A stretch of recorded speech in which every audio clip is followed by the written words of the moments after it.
Hello friends, welcome to my YouTube channel Rajveer education academy. आज हम पढ़ेंगे चैप्टर 5 समांतर श्रेणी की प्रश्नावली 5.2 का प्रश्न 9। तो हमारे पास प्रश्न है, यदि किसी एपी के तीसरे और 90 पद क्रमशः 4 और -8 है तो इसका कौन सा पद शून्य होगा। और यह प्रश्न बोर्ड एग्जाम में 2020 में आया था, इसलिए एग्जाम की दृष्टि से महत्वपूर्ण प्रश्न है। हमें प्रश्न में एपी का कौन सा पद शून्य है यह ज्ञात करना है। और एपी का मतलब क्या होता है? एपी का मतलब समांतर श्रेणी होती है। और समांतर श्रेणी क्या होती है?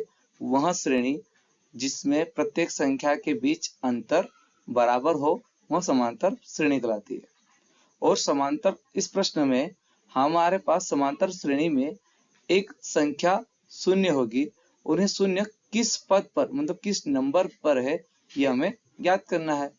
जैसे मतलब ये जो 4 है ये हमारे समांतर श्रेणी का तीसरा पद है, -8 है ये हमारे समांतर श्रेणी का 9वां पद है।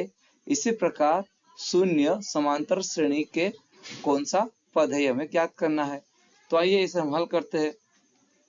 तो हमारे पास दिया है A3 हमारे तीसरे पद को दर्शाता है और प्रश्न में तीसरा पद 4 है, इसलिए हमारे पास A3 बराबर 4 आ जाएगा। A9 90 पद को दर्शाता है और प्रश्न में 9वां पद -8 है, इसलिए A9 बराबर आ जाएगा -8। और AN बराबर आ जाएगा 0। प्रश्न में AN हमारा 0 और यह हमें प्रश्न में दिया है। और AN एक पर्टिकुलर नंबर ऑफ पद को दर्शाता है। मतलब यदि मैं n के प्लेस पे 4 रख दूं तो 0 हमारा समांतर श्रेणी का चौथा पद होगा।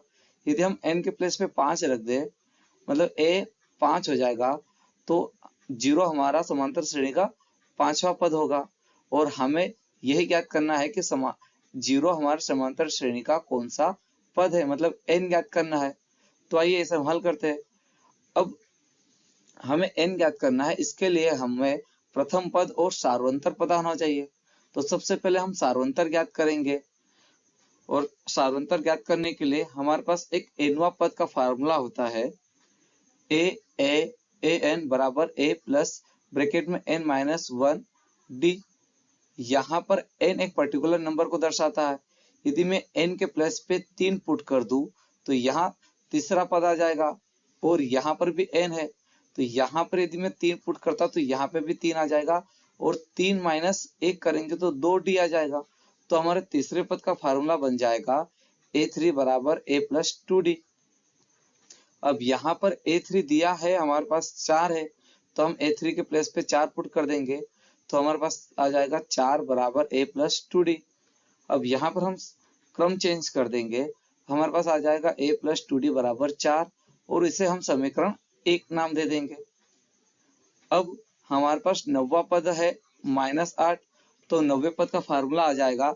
मतलब हम यहाँ पर n के प्लेस पे 9 पुट कर देंगे तो यहाँ 9 - 1 हो जाएगा तो 8d आ जाएगा।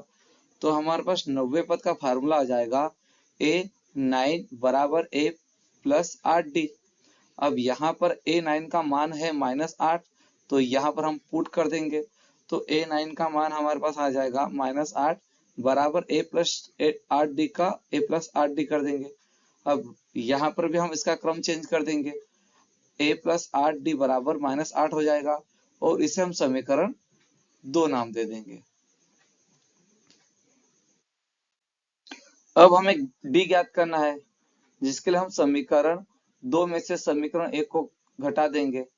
तो समीकरण 2 में से समीकरण 1 को घटाने पर तो हमारे पास समीकरण 2 है a प्लस 8d बराबर -8 और समीकरण 1 है a प्लस 2d बराबर 4।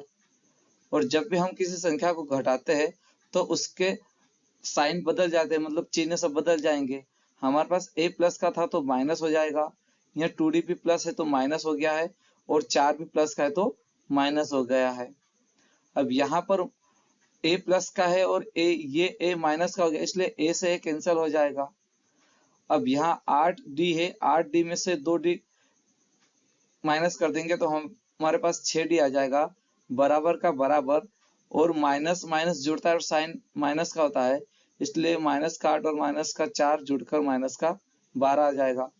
अब हमें डी का मान ज्ञात करना है, इसके लिए हम 6 का पक्षांतर करेंगे।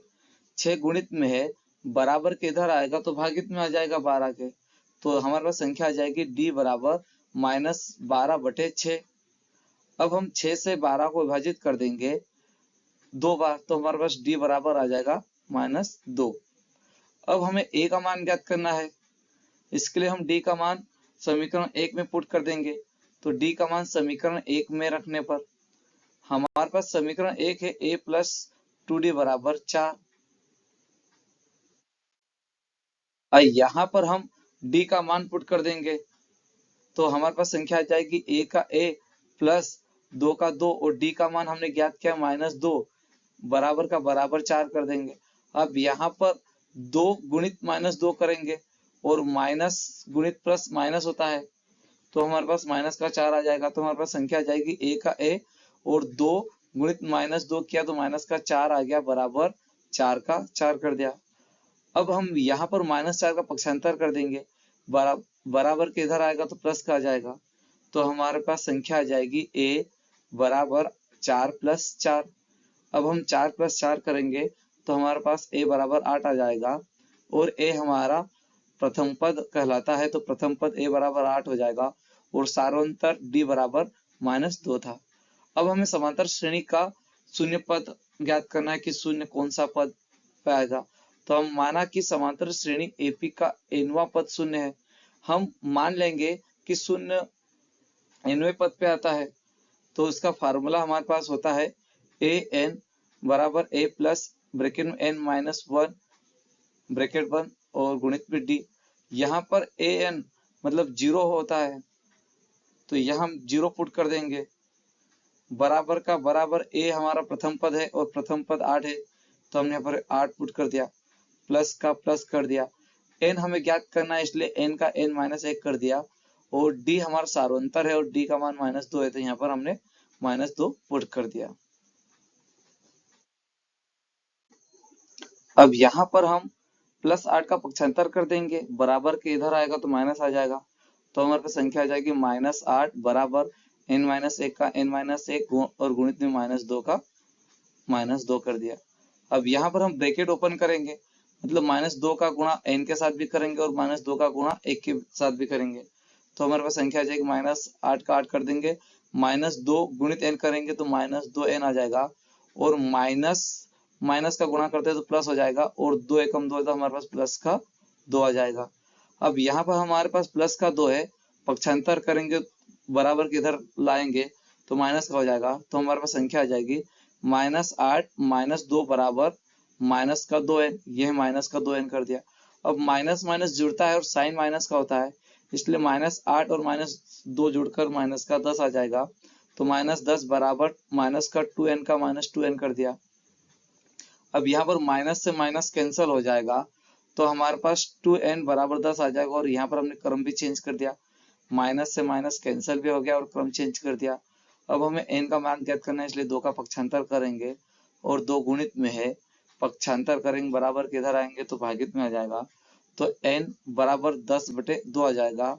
2 से 10 को विभाजित कर देंगे तो 5 बार, मतलब 2 से 10 को कैंसिल किया तो n बराबर 5 आ गया, तो हम लिख देंगे कि अतः समांतर श्रेणी AP का 5वां पद शून्य है। हमारे पास एक ऐसी समांतर श्रेणी थी जिसमें शून्य एक संख्या थी और वो समांतर श्रेणी में शून्य 5वें नंबर पर आती है, ये हमारा आंसर हो गया और यह हमारे पास प्रश्न में पूछा गया था। आई होप कि यह वीडियो आपको पसंद आया होगा। यदि यह मेरा वीडियो आपको पसंद आया हो तो प्लीज मेरे वीडियो को लाइक करें, सब्सक्राइब करें और शेयर करें। धन्यवाद।